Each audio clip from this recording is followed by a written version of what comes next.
Guys, welcome to another video. How are you? I'm Colin, and in this video I want to tell you about the J and L cut. But not just tell you, I want to show you. And you're asking, what is a J and L cut? It is when your your audio overlaps. It comes in before the clip ends, and you can basically have the new shots come in picture before the audio ends. But yeah, I'll show you. Okay.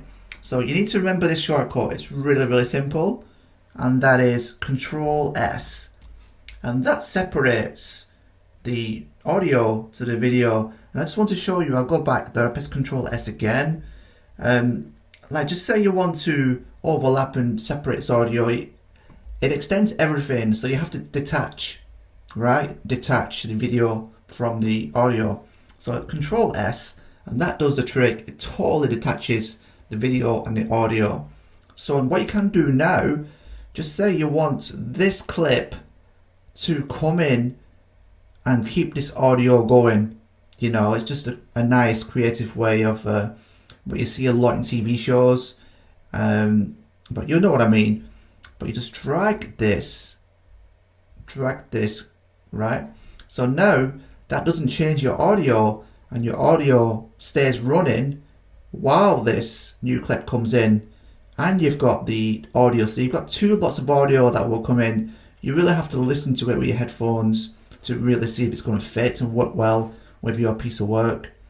But yeah, this is a J and L cut, and you can do likewise for the beginning. So you just select the beginning, and you want the clip to come in before this overlap this audio when it starts. It's something that you've just got to play around with, and I'd say this is more of an advanced video editing.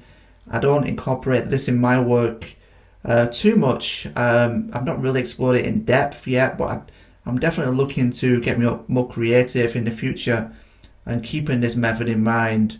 But your key thing to remember is Control S to separate your audio and your video.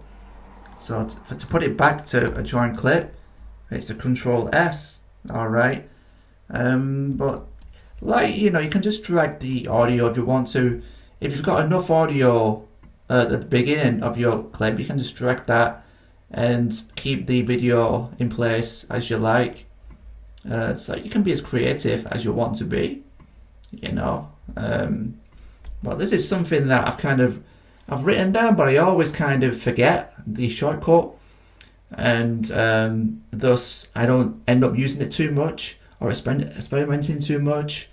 But really it's worth just remembering and just keeping this in mind, depending on how advanced you are and what you want to do with your work.